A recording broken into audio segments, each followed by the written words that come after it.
तौफीक राहे जी, मेहंदी रजा जी, आपने बहुत अच्छा इलेक्शन लड़ा और हमारे लिए ये चीज़ें ज़्यादा मायने नहीं रखती कि लड़ाई में जब लड़ाई होती है या इलेक्शन होता है, चुनाव होता है तो हार जीत तो होती रहती है, लेकिन हम इसके लिए आभारी हैं कि आपने आम आदमी पार्टी की नीतियों को जन जन तक पहुंचाने के लिए अपना बलिदान, अपना बहुत कीमती समय या कीमती पैसा आपने लगाया। इसके लिए पार्टी आपकी आभारी है।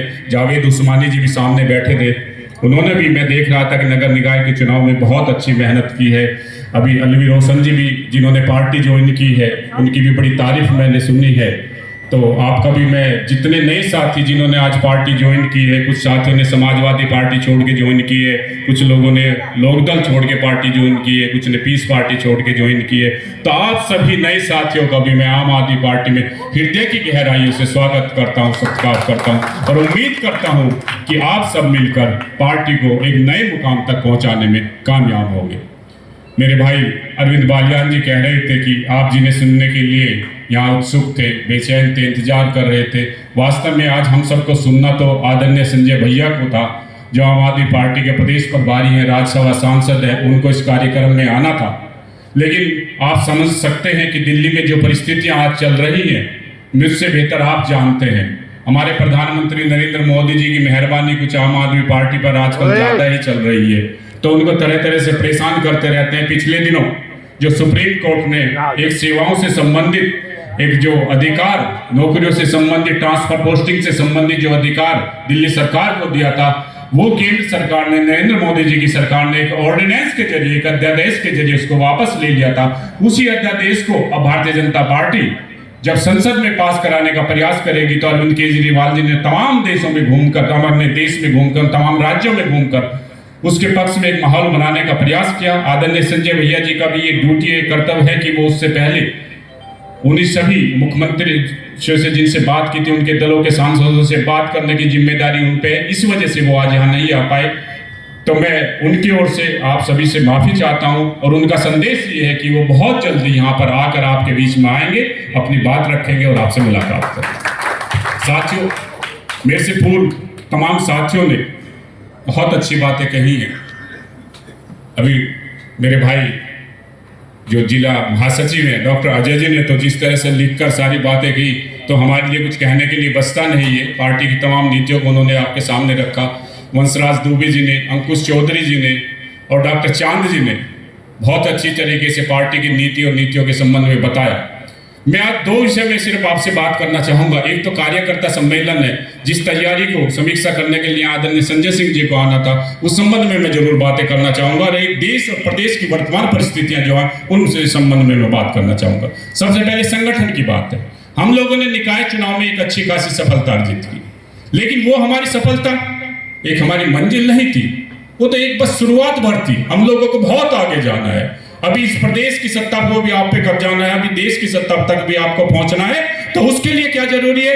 एक सशक्त संगठन बहुत ज्यादा जरूरी है। और उस संगठन की नींव कहां से होती है? जिला स्तर से होती है। और हम लोगों ने ये तय किया है कि हम अब प्रत्येक गांव तक, प्रत्येक वार्ड तक और प्रत्येक बूथ तक अपने संगठन को पहुंचाने का काम करेंगे।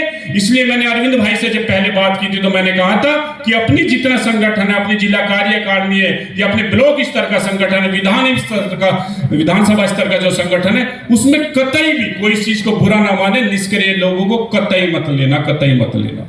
अब जिला कार्यकारिणी के यहाँ अरविंद भाई कितने लोग हैं आपके जिला कार्यकारिणी में?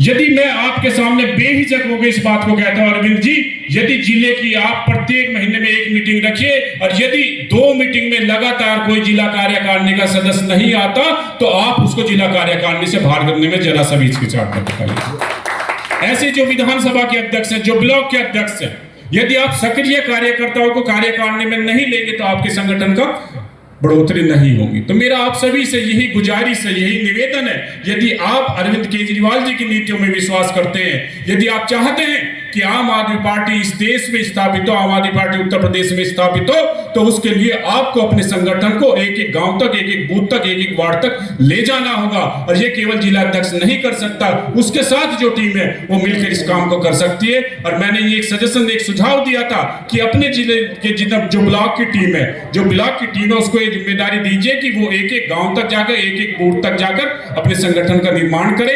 तो मैं आप सभी से यही निवेदन करता हूं। आज उम्मीद के मुताबिक यहाँ पर शामली से, सहारनपुर से शायद कुछ साथी नहीं आए, कोई बात नहीं, हम उनके जिले में जाकर समीक्षा करेंगे।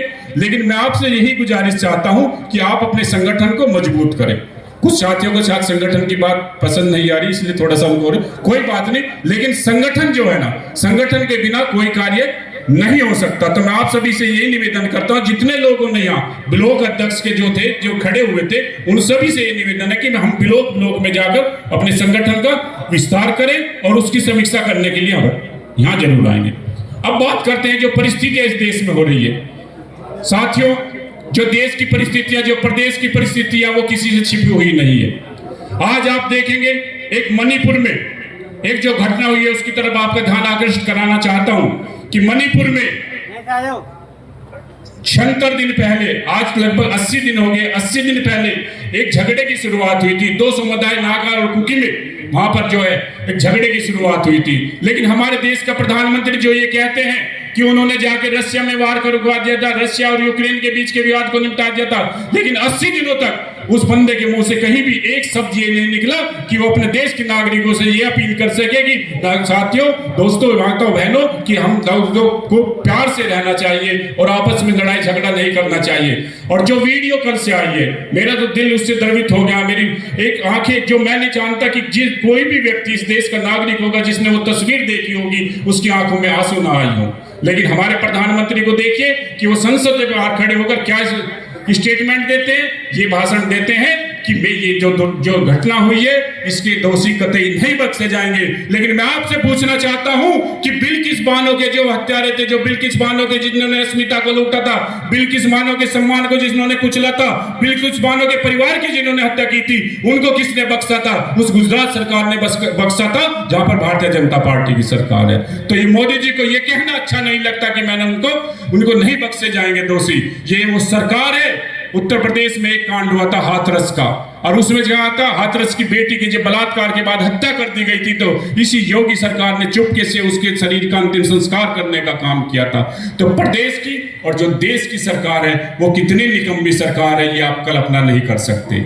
हमारे मुख्यमंत्री अरविंद केजरीवाल जी कहते हैं कि ये अनपढ़ प्रधानमंत्री, हम उनकी बातों से सहमत हैं। अनपढ़ प्रधानमंत्री है, इनको कुछ नहीं पता। ये कभी कभी क्या करते हैं, नाले की गैस से चाय बना लेते हैं, और जो घर के कूड़े कचरे का जो होता है, उसके गैस को ट्यूब में भरकर उससे पंप चलाने की बात करते हैं।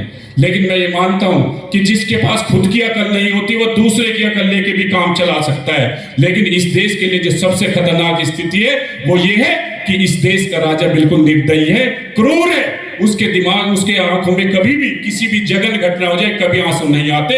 यदि एक पार्लियामेंट का सदस्य गुलाम नबी आजाद जब रिटायर हुए थे, तो उनकी आंखों में आंसू आ गए थे। लेकिन मणिपुर में जो हमारी बहनों के साथ जो अत्याचार हो रहा है, उनकी आंखों में हमने आंसू नहीं देखे। तो दोस्तों, बुजुर्गों, नौजवान साथियों, देश की हालत बहुत चिंताजनक है। आज हालत यह है कि यदि हमने इन परिस्थितियों से अपने आप को अलग कर दिया, यदि हमने इन परिस्थितियों को नजरअंदाज कर दिया, तो इस देश का बहुत बुरा हाल होगा।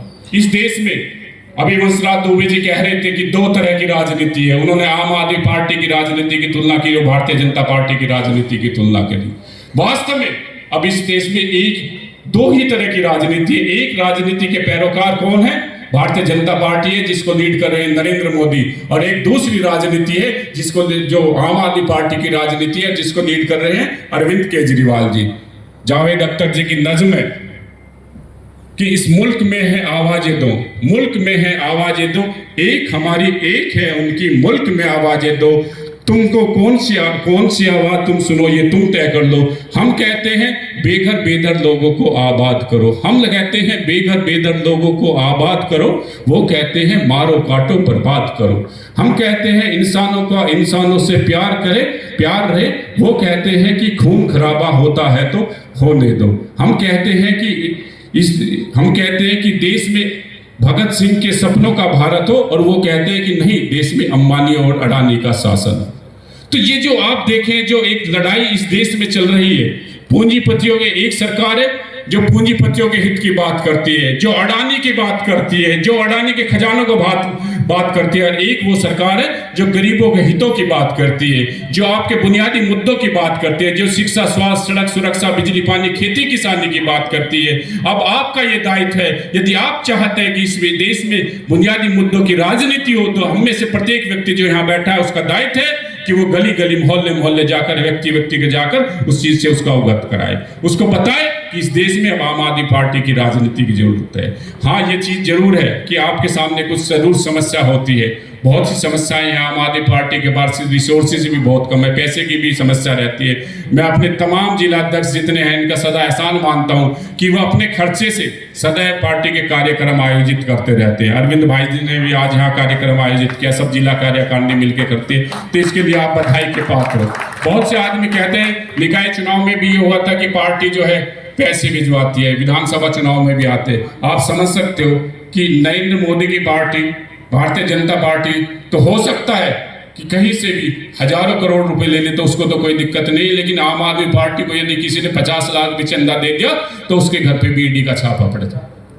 तो ऐसी तमाम परिस्थितियों में जैसे हमारे जिला कार्यकारिणी काम कर रहे हैं, हमारे कार्यकर्ता काम कर रहे हैं, आप तमाम कार्यकर्ता जो वो बधाई के पात्र हैं, लेकिन असली विजेता वही होता है, असली नेता वही होता है जो विपरीत परिस्थितियों में काम करता है। रामधारी सिंह दिनकर जी ने कहा है कि वसुधा का नेता कौन हुआ, वसुधा का नेता कौन हुआ, भूखंड विजेता कौन हुआ, अतुलित यश क्रेता कौन हुआ, नवधर्म प्रेरणेता कौन हुआ, वही जिसने ना आराम किया, बाधाओं में रहकर काम किया, विघ्नों में रहकर काम किया। तो आप सब लोग बाधाओं में रहकर, विघ्नों में रहकर काम कर रहे हैं, लेकिन ये सिर्फ किसी ने कहा है कि अगर हो सके तो कोई समा जलाइए, अगर हो सके तो कोई समा जलाइए, इस दोहरे सियासत को, अंधेरे को मिटाइए, जुल्मों सितम की लगी है आग यहाँ वहाँ, पानी से नहीं दिल में लगी आग से इसे बुझाइए, दिल में लगी आग से इसे बुझाइए। क्यों कर रहे हो आंधिया रुकने का इंतजार, क्यों कर रहे हो आंधिया रुकने का इंतजार? आम आदमी पार्टी है तो इसके